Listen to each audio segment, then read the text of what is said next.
A partir de agora, convidamos você e sua família para ouvir a voz de Deus nesses últimos dias. Uma programação da Igreja Evangélica Tabernáculo do Deus Vivo. E porão as mãos sobre os enfermos e os curarão.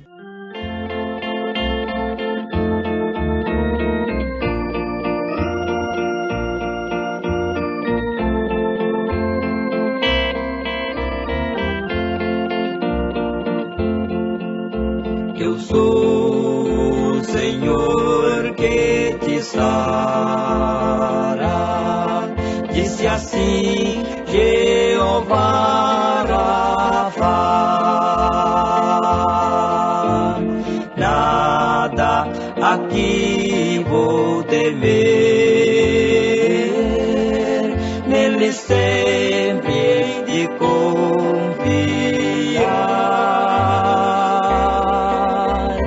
Vem, Senhor, vem curar, dá fé ao teu povo pra crer. Tua palavra vem confirmar, manifesta em nós teu poder.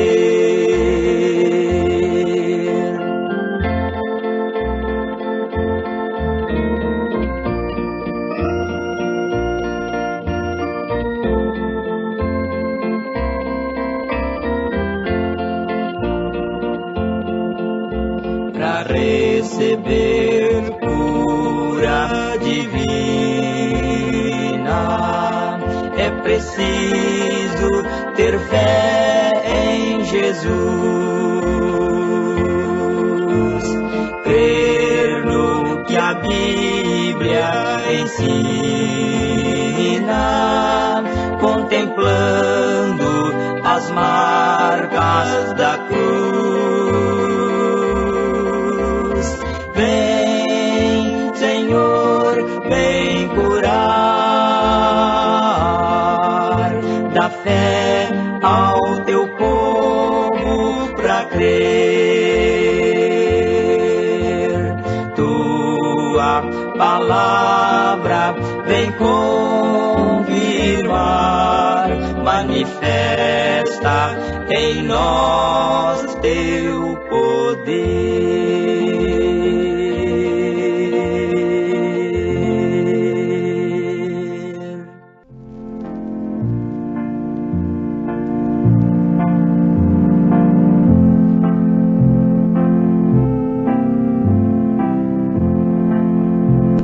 Porão as mãos sobre os enfermos e os curarão.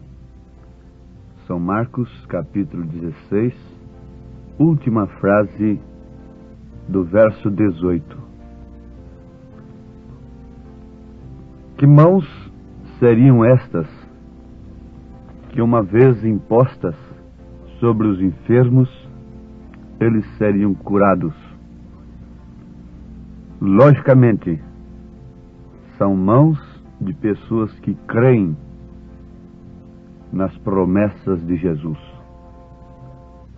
Porque no verso 17 do capítulo em apreço, Jesus disse: e estes sinais seguirão aos que crerem. E estes sinais seguirão aos que crerem. Ouvintes amados, a nossa atenção é chamada nesse instante para algo de muita importância em relação à nossa fé na Palavra de Deus, em relação à nossa comunhão com Deus,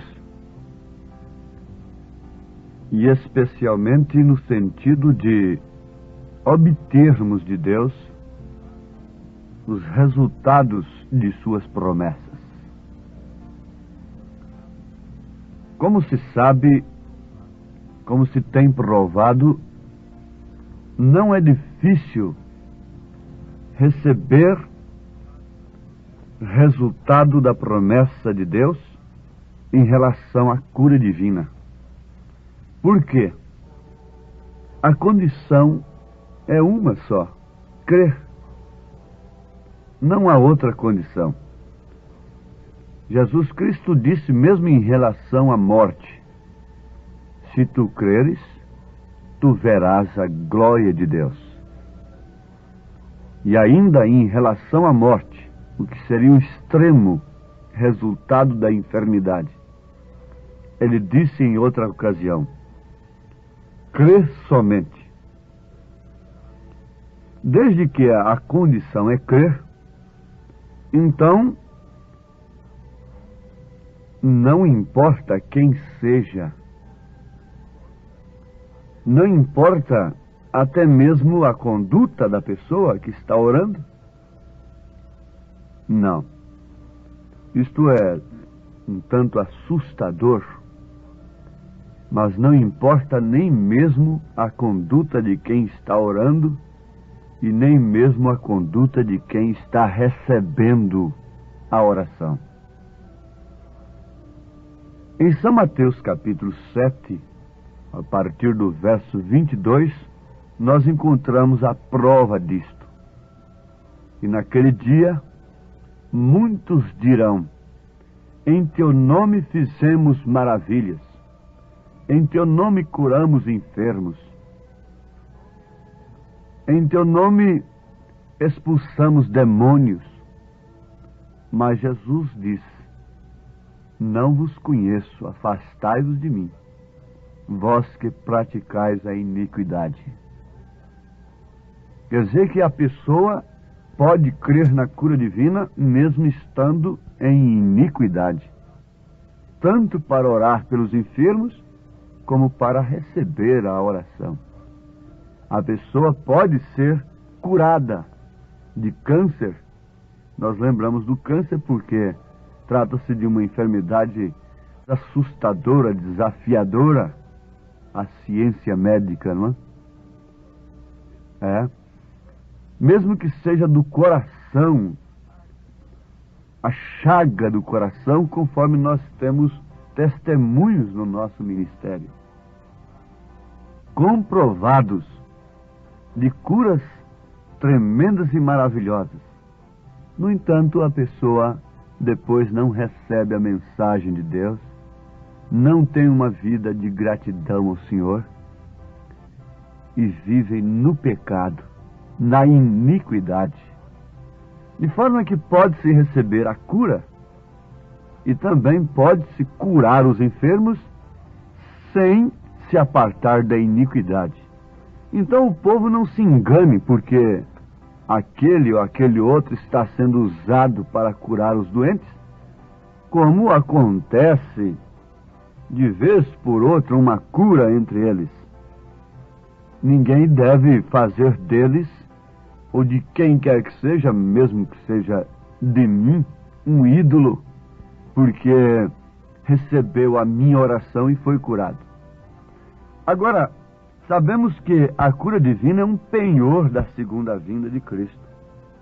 E que o evangelho sem cura divina é um evangelho incompleto. Apesar de que o evangelho só de cura divina é um evangelho de muleta, é um evangelho doente curando os enfermos. É um evangelho aleijado, faltando 3/4. O evangelho só de cura divina é um evangelho inoperante em relação à vida cristã. É uma fábrica de manufaturados de pessoas que não sabem dar testemunho da vida cristã. Estou dizendo o evangelho só de cura divina. É um evangelho em parte, é uma partezinha do evangelho apenas, portanto é um evangelho incompleto, não é evangelho completo. Muita gente fala que está pregando evangelho completo, quando você sabe levar o povo a crer em cura divina, em exorcismo e outras coisas. Mas prestem bem atenção. Desde que a cura divina é uma isca, então você, que tem sido abençoado, tem sido curado, tem sido curada, deve, em tempo, observar em qual anzol, em qual rede você caiu. Porque se você descobrir em tempo, você vai descobrir que ainda há a possibilidade de você sair desta rede que só tem apenas a isca. Você deve crer na cura divina, mas a cura divina é um dos sinais que acompanham a palavra de Deus. A cura divina chama a atenção das pessoas. Nós encontramos na Bíblia Sagrada, em Atos dos Apóstolos, capítulo 8, creio assim, que Filipe, chegando em Samaria, começou a fazer cura divina. E foi um movimento extraordinário, a ponto de, no versículo 8 do capítulo 8 de Atos, está escrito: e havia grande alegria naquela cidade. Filipe levou um avivamento bíblico para Samaria. Mas só que aquele avivamento bíblico terminou em o batismo em nome de nosso Senhor Jesus Cristo. Vejam, Atos dos Apóstolos, capítulo 8, versículo 16. Vai lendo e veja que movimento extraordinário. Filipe tinha uma isca boa, expulsando demônios, curando doentes, e fez aquele trabalho maravilhoso, e logo pegou o povo e batizou em nome de Jesus Cristo. Se estivesse ali uma organização religiosa dirigindo a Filipe, o excluiria como herege porque usou o nome de Jesus Cristo no batismo. Foi o que fizeram comigo, graças a Deus. Porque sobre nenhum deles tinha ainda descido o que? O Espírito Santo, mesmo sendo curados, mesmo recebendo maravilhas, mas sobre nenhum deles havia descido o Espírito Santo. Mas somente eram batizados em nome do Senhor Jesus. Aqui eu vejo uma coisa muito profunda, que somente as maravilhas não foram bastantes, ou que as maravilhas não foram suficientes. E nem tampouco somente o batismo em nome de Jesus Cristo, o que foi o segundo passo. Mas sem o segundo passo não se pode dar o terceiro, e logo eles deveriam ser cheios do Espírito Santo. A sua cura já lhe conduziu a ser cheia do Espírito Santo? Já lhe conduziu ao batismo de Filipe? A sua cura lhe conduziu à sã doutrina? A bênção que você recebeu através daquele pregador de cura divina te levou a uma aproximação de Deus através da palavra genuína? Ou apenas lhe cauterizou a consciência em relação a Deus? Então, neste caso, é preferível morrer de câncer e ir para os céus do que ser curado de um câncer e ir para o inferno. Porque não há condenação maior do que a pessoa receber graças de Deus, bênçãos de Deus, e depois não receber a salvação, não receber o Espírito Santo, não receber o batismo no seu nome. De que forma foram batizados? Em nome de quem foram batizadas as pessoas que estavam ali em Samaria? Vamos, mostre outras escrituras. Leia o capítulo 8 de Atos. Filipe tinha um verdadeiro avivamento bíblico em Samaria. E aquele era genuíno. E aqueles com quem Filipe estava ligado em espírito não fizeram um conselho para excluí-lo como herege, não qualificaram o batismo de Filipe em nome de Jesus Cristo como batismo de Sabélio, de sabelianismo. Alguém me escreveu dizendo que o batismo em nome de Jesus Cristo é de Sabélio. Ô cegueira escriturística! Se Sabélio teve esta luz, glória a Deus. Glória a Deus por isso, Sabélio. Não me importa se eu tenho o batismo que Sabélio teve. O batismo em nome de Jesus Cristo não é sabelianismo, é pedrismo, é jesusismo, é filipismo. Veja a Bíblia Sagrada, se não é. Me mostra um batismo nos títulos Pai, Filho e Espírito Santo nas Escrituras. Me mostra, apanha, vasculha sua Bíblia, compra uma nova, pega uma revisada, pega uma nova tradução, quem sabe eles ajeitaram o negócio. Pega um traduzido da linguagem moderna, que já está precisando até disto. Vamos, me arranja um batismo nos títulos. Sabelianismo? Isso é pedrismo, é filipismo, é jesusismo. Ah, sim, meus amados. Mas até batizar em nome de Jesus Cristo, muitos vão. Muitos chegam. Até ali pode ir. Não tem importância. Isto aí é fácil chegar. Mas sobre nenhum deles havia descido o Espírito Santo ainda. Você sabe que um falcão pentecostal desse pode voar até uma certa altura que a águia vai? Mas se ele passar de determinada altura, ele se desintegra todo porque não suporta aquela altura. Não tem constituição para aquilo. Então pode ir ao batismo em nome de Jesus Cristo, mascarada de todas as maneiras, conforme o mundo. Tem gente que recebe o dom de levar os outros a falar línguas estranhas. Começa a falar língua nos ouvidos deles. Isso é balbúrdia pentecostal, meus irmãos. Isso é anarquia dos dons.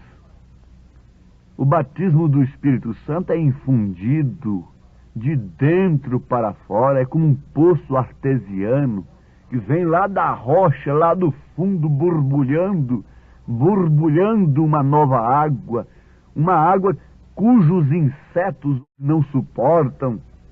Essa vida de misturado com o mundo, com esse mundanismo, não suporta a água artesiana. Inseto gosta muito é de cisterna rota. As lagartixas, os girinos, os mochés, os sapos se dão muito bem com água parada, com cisterna rota, mas com a água artesiana eles não se dão bem, eles não suportam a pressão, eles são lançados fora. E Jesus disse: eu sou o manancial da água viva. Quem tem sede, vem a mim e beba.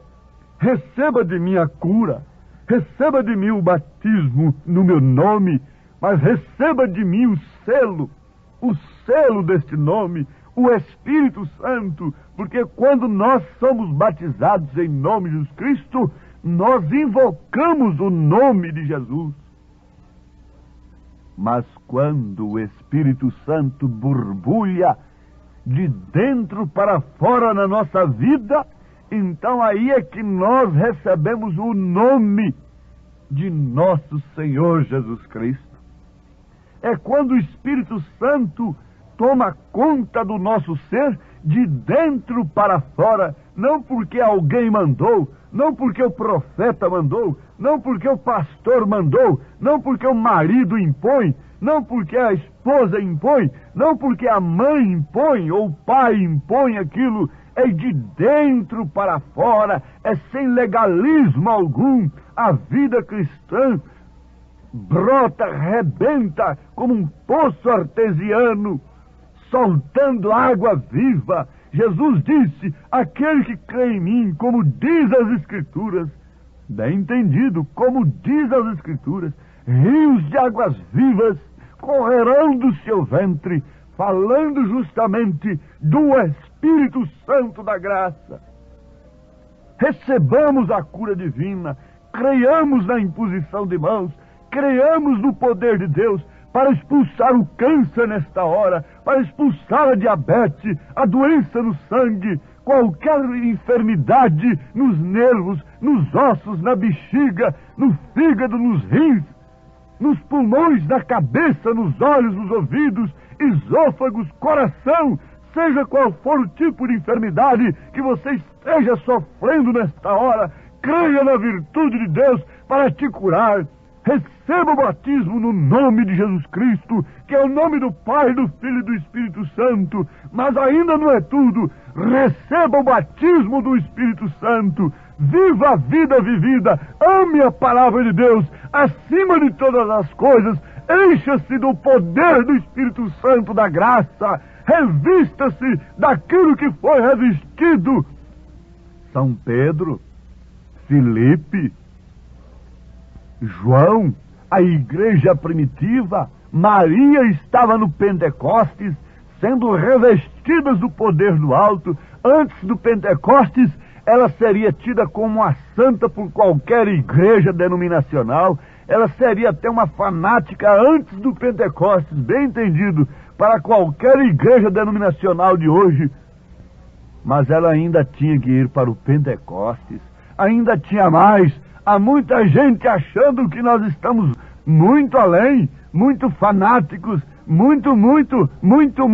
Não! Ainda há de ser infundido um batismo de poder da palavra falada, a ponto de chamarmos os mortos que dormiram em Cristo para subirmos juntos com os nossos corpos transformados para as bodas do Cordeiro. O poder de Deus está muito além de abençoar a chave de sua casa, de seu carro, de abençoar seus vestidos, sua roupa, seu sapato, de abençoar sua comida. O poder de Deus está muito acima disso. É de te levar para as bodas do Cordeiro. Oh, Pai eterno, é o que nós desejamos com a nossa alma, com o nosso coração, com o nosso espírito, em nome de Jesus Cristo.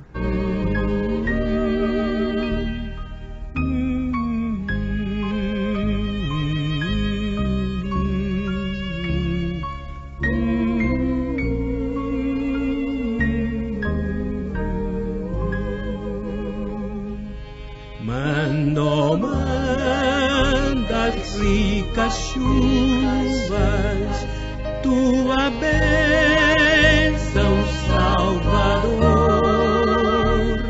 imploramos, esperamos, vivifica-nos, Senhor.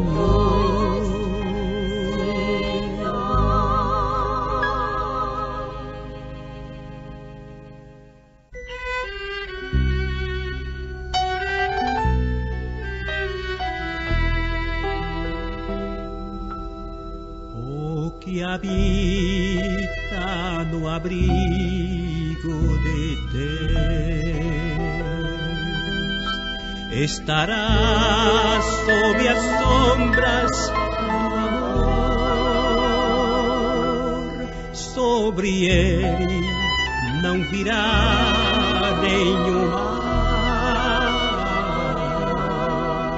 e em suas asas feliz viverá.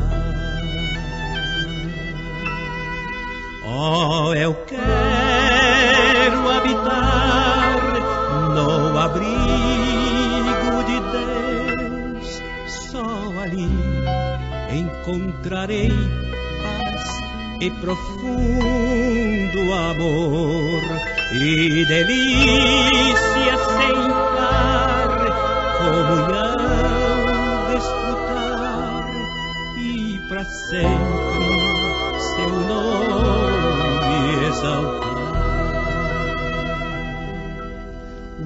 habitam no abrigo de Deus, muito felizes para sempre estarão. Anjos guardam suas vidas e saúde, e seus pés nunca resvalarão.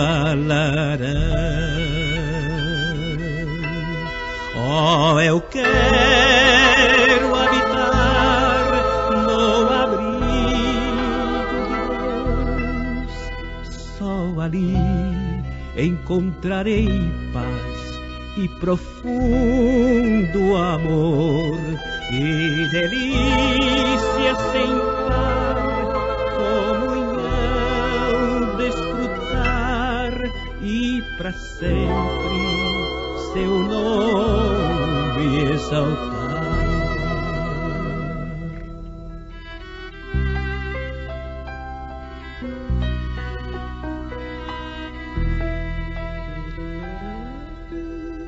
Que habita no abrigo de Deus, para sempre seguro estará.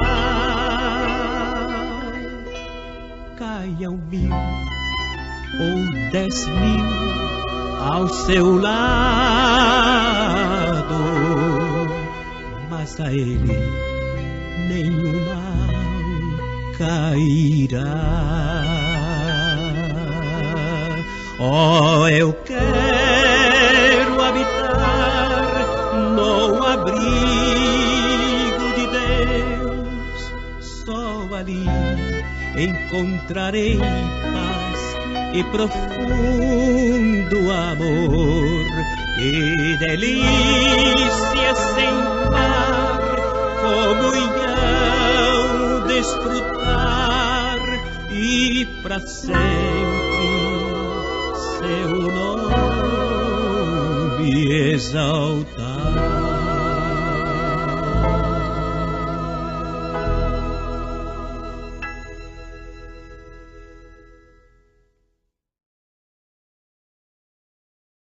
Convidamos você e sua família para ouvir a voz de Deus nesses últimos dias.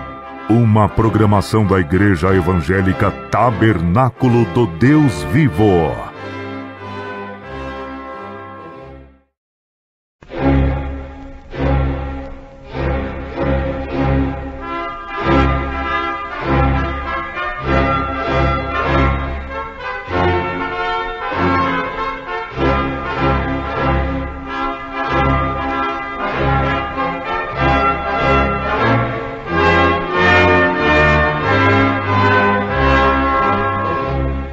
Neste momento, Deus, através desta emissora, leva até você mais um programa de fé, com mensagens, hinos e orações a seu favor. Eu sei as tuas obras, e tribulação, e pobreza, mas tu és rico, e a blasfêmia dos que se dizem judeus, e não são, mas são a sinagoga de Satanás.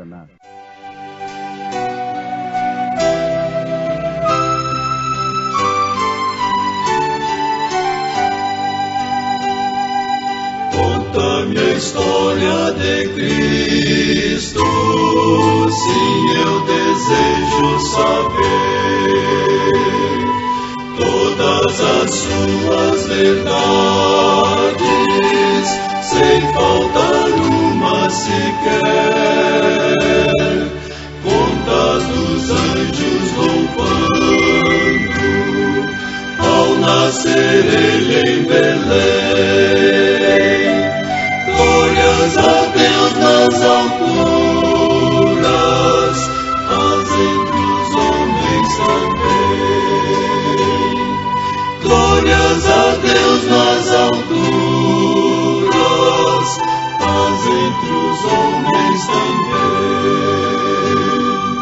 Conta dos dias de prova que ele passou em jejum, pelo demônio tentado, só sem amigo nenhum. Conta dos muitos milagres que ele entre o povo operou. Conta da santa bondade que sempre Cristo mostrou. Conta da santa bondade que sempre Cristo mostrou.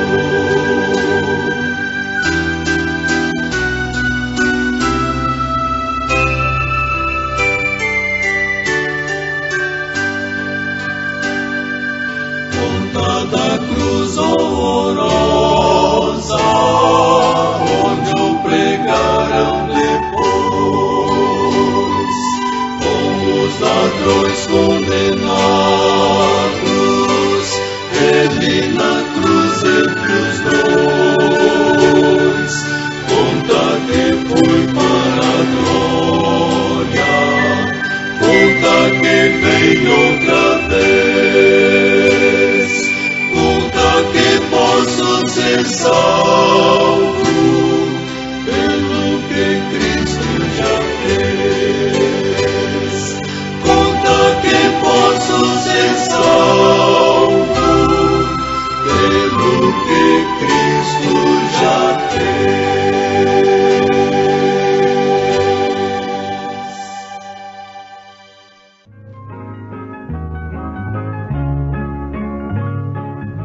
Jesus Cristo, consciente de sua missão e de seu reino, conscientizou a todos quantos creram nele no passado. Conscientiza a todos quantos creem nele no presente e no futuro. Ele nunca enganou a quem quer que seja. Ele disse: estreita é a porta, e espinhoso é o caminho que conduz à vida eterna. E esta porta se trata dele próprio. Ele disse: eu sou a porta. Esse caminho se trata dele próprio, porque ele disse: eu sou o caminho. E a vida eterna se trata dele próprio, porque ele é a vida eterna. Mas ele não convidou as pessoas, não tentou atrair as pessoas a si através de beleza, de formosura. Diz o profeta Isaías que não havia nele formosura alguma. Isso não se refere somente no sentido físico. Diz o profeta, para que o desejássemos. Preciosos ouvintes, inteirar-se da missão que temos aqui na Terra é fundamental, porquanto sabemos com certeza absoluta de onde temos vindo e para onde iremos. Iremos justamente para de onde temos vindo. O cidadão americano representa o seu país, a América. O cidadão alemão representa a Alemanha, aonde ele vai. O cidadão brasileiro representa o Brasil, onde ele está. O cidadão cristão representa os céus. Representa aquela cidade que São Paulo disse: mas a nossa cidade não está aqui, mas sim nos céus. Representa a Santa Jerusalém. O cidadão cristão representa Cristo. Portanto, como um embaixador é consciente da sua missão e conhece bem de onde ele partiu e para onde ele deve voltar, assim também é o cristão. No Apocalipse de São João, a revelação, nós encontramos as cartas às 7 igrejas que estavam na Ásia: Éfeso, Esmirna, Pérgamo, Tiatira, Sardo e Filadélfia, e Laodiceia por último. Como temos aprendido, cada igreja daquela possuía característica que se evidenciaria durante os 7 períodos da Igreja de Jesus aqui na Terra, respectivamente falando. Isto é a revelação do Apocalipse. Vocês precisam conhecer a mensagem do profeta desta era, as 7 eras da Igreja. O resto, o demais, é conjectura humana, é interpretação escatológica, teológica, que acerta aqui e acolá, mas não é a revelação do Apocalipse. Deus enviaria um anjo para revelar o mistério de todas estas coisas. João viu em símbolos, e os símbolos que João viu deveriam ser revelados agora, por último, pelo 7º anjo de Apocalipse, capítulo 10, versículo 7. E esta, graças a Deus, é a mensagem que nós vos anunciamos. Falando da igreja de Esmirna, a 2ª carta que está em Apocalipse, capítulo 2, versículo 8,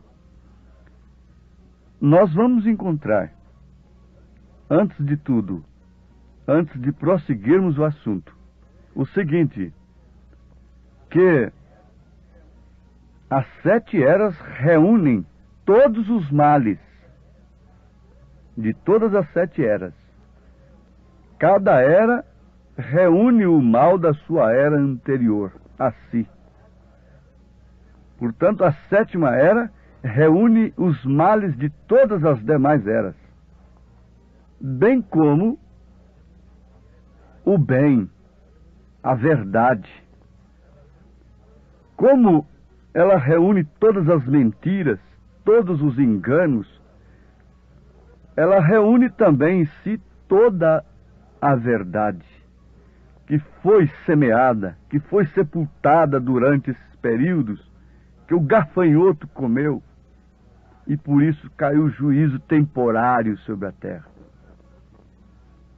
Então, tratando-se de Esmirna, vejam só, nós encontramos em Apocalipse capítulo 2, Jesus dizendo no versículo 9, eu sei as tuas obras, e tribulação e pobreza, mas tu és rico, e a blasfêmia dos que se dizem judeus, e não são, mas são a sinagoga de Satanás. A chave para esta era é a mais evidentemente tribulação. Jesus destacou isto, tribulação. Se houve tribulação na primeira era, eis aí agora, predito nas Escrituras, sob a palavra de Jesus Cristo, constatado pela história, pelo fato, uma intensificação da tribulação durante a segunda era. Este é um assunto que interessa plenamente a Igreja de Nosso Senhor Jesus Cristo neste presente momento. Não resta dúvida que as seguintes palavras de Paulo aplicavam à multidão dos cristãos onde quer que estivessem no mundo e em qualquer dispensação, em qualquer era, portanto para a nossa era também. Nós vamos citar o que Paulo disse aos Hebreus capítulo 10, versículo 32 ao versículo 38. Lembrai-vos, porém, dos dias anteriores em que, depois de iluminados, sustentastes grande luta e sofrimentos, ora expostos como em espetáculo, tanto do opróbrio quanto de tribulações, ora tornando-vos co-participantes com aqueles que desse modo foram tratados. Porque não somente vos compadecestes dos encarcerados, como aceitastes com alegria o espólio dos vossos bens, tendo ciência de possuirdes vós mesmos patrimônio superior e durável. Não abandoneis, portanto, a vossa confiança. Ela tem grande galardão. Com efeito, tendes necessidade de perseverança, para que, havendo feito a vontade de Deus, alcanceis a promessa. Porque ainda dentro de pouco tempo, aquele que vem virá, e não tardará todavia.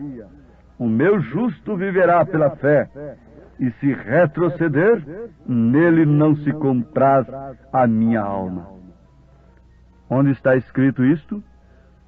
Aos Hebreus capítulo 10, versículo 32 ao versículo 38.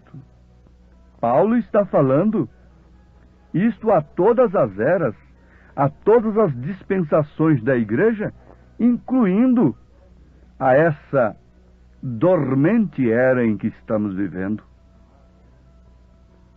Amados, vejam o que São Paulo diz na segunda carta a Timóteo, capítulo 3, alimentando este mesmo assunto, que nos previne de tal modo que não devemos nos surpreender com as tribulações, com as angústias, com os sofrimentos que sobrevirão sobre a verdadeira igreja. Sim, sofre-se muito por causa das coisas terrenas, por causa do bem-estar físico, por causa do futuro terreno, mas por causa de Jesus, pouco se sofre. Qual é a igreja que está sofrendo nesta era por causa de Jesus? Veja o que São Paulo diz em 2 Timóteo, capítulo 3, a partir do versículo 10. Deixa o Espírito Santo ligar esta mensagem à sua alma e receba-a como um recado para você individualmente nesse instante. Tu, porém, tens seguido a minha doutrina, modo de viver, intenção, fé, longanimidade, caridade, paciência, perseguições e aflições, tais quais me aconteceram em Antioquia, em Icônio e em Listra. Quantas perseguições sofri, e o Senhor de todas me livrou. E também todos os que piamente querem viver em Cristo Jesus padecerão perseguições. Mas os homens maus e enganadores irão de mal para pior, enganando e sendo enganados. Notemos, irmãos, filhos de Deus, cujos corações estão ligados à palavra, e também todos os que piamente querem viver em Cristo Jesus padecerão perseguições. Lembrando-nos de Esmirna, daqueles irmãos do tempo de Esmirna, o que estava acontecendo? Se uma pessoa se associasse, prestem atenção, se uma pessoa de bom coração se associasse, fizesse companheirismo com o crente verdadeiro, Sabe o que aquilo podia produzir para aquela pessoa? Morte, em retribuição à sua gentileza para com o crente. Aquilo significava morte. Aquilo significava exclusão da sinagoga. No tempo de Jesus, a simples confissão de um homem que fora cego de nascença, que foi de fato Jesus que abriu seus olhos, significou exclusão da sinagoga. Coisa que seus pais não quiseram enfrentar. Mas ele enfrentou ser excluído da denominação, porque Jesus abriu seus olhos. Agora eu pergunto, na perseguição dos santos, quem estava na cabeça? Era justamente aqueles que estavam cuidando fazer um serviço para Deus. Eram homens que tinham as Escrituras nas mãos. Associar-se a Cristo naquele dia. Quando Pedro estava junto da fogueira, o que aconteceu? Disse, você também é um deles. Ele negou de fato. Ele tinha que negar.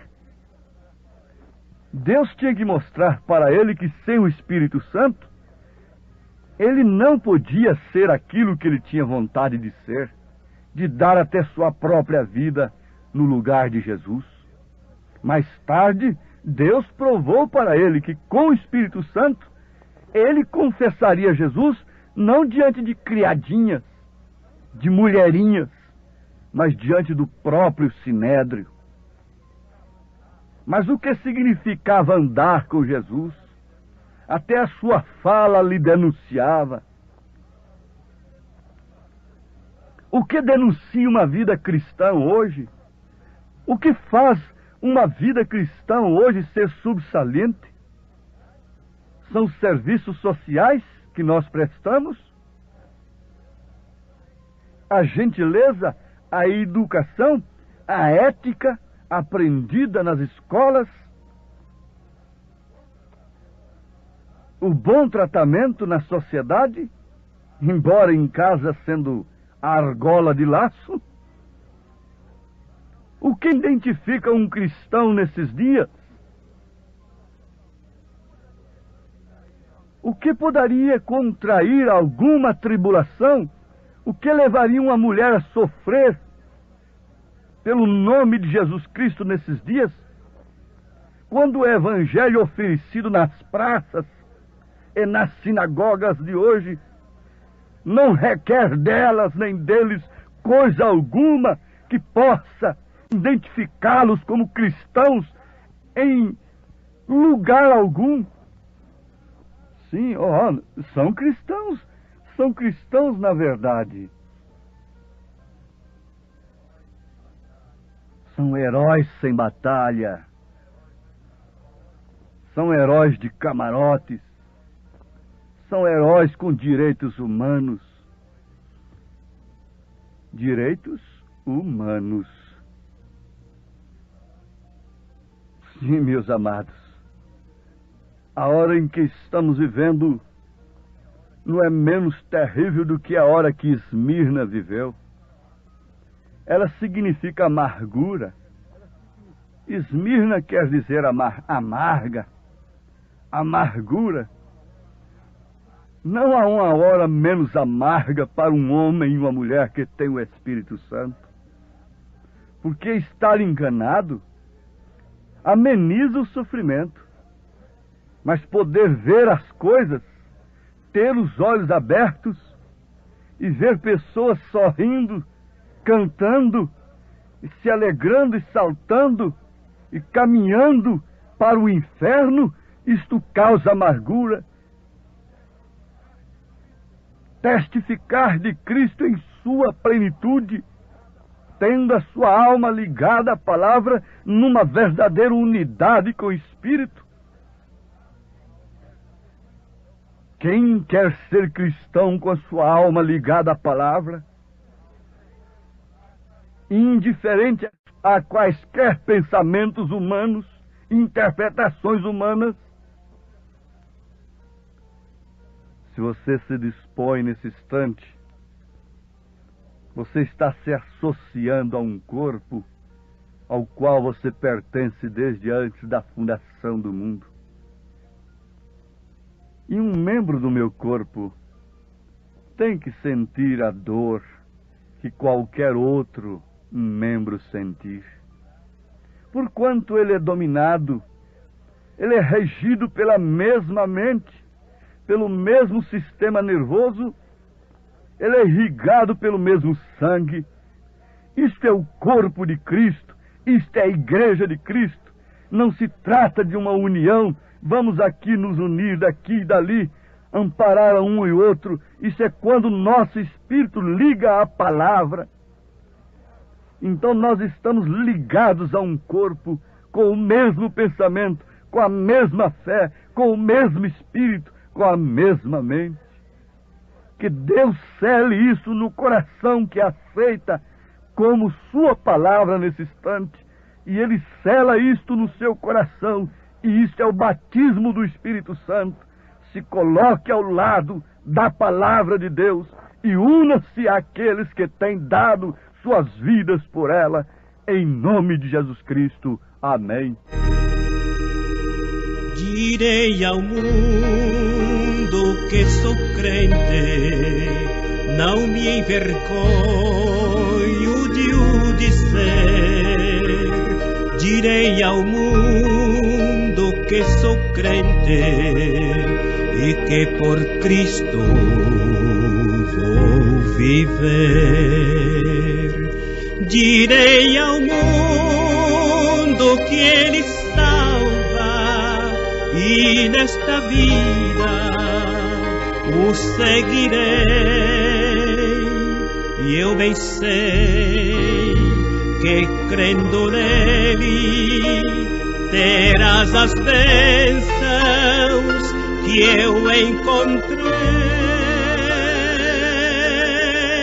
Direi ao mundo que Ele ama, que Cristo dá perdão e paz. A minha vida eu lhe entrego, Jesus me guia e satisfaz.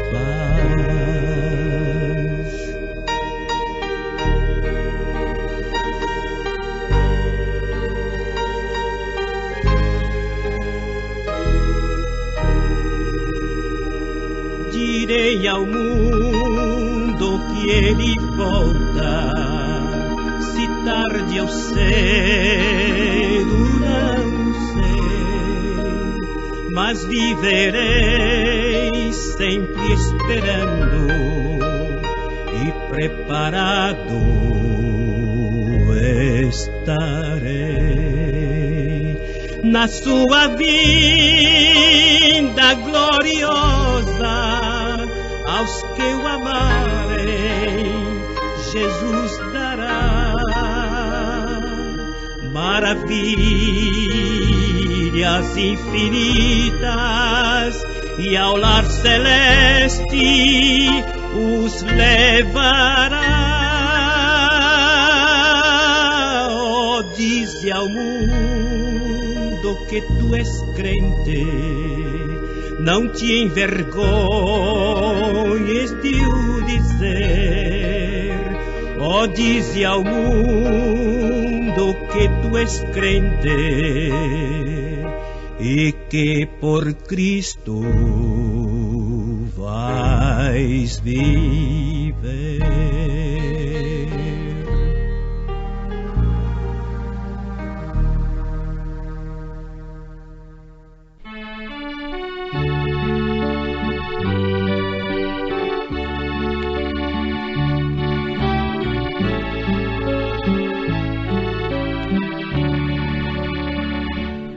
Cada passo que eu dou na vida é um degrau a mais que subo ao céu. Em Cristo eu tenho a melhor guarida, e da morte não temo label.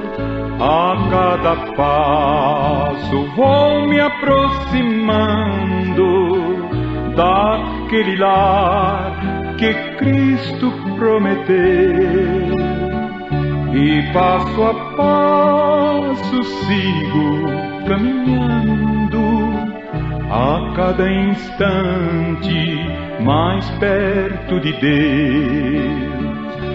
Estou seguro em suas mãos divinas, que me conduzirão ao santo lar. Em Cristo tenho a chave certa que abre o portal da glória celestial. A cada passo vou me aproximando daquele lar que Cristo prometeu, e passo a passo sigo caminhando, a cada instante mais perto de Deus.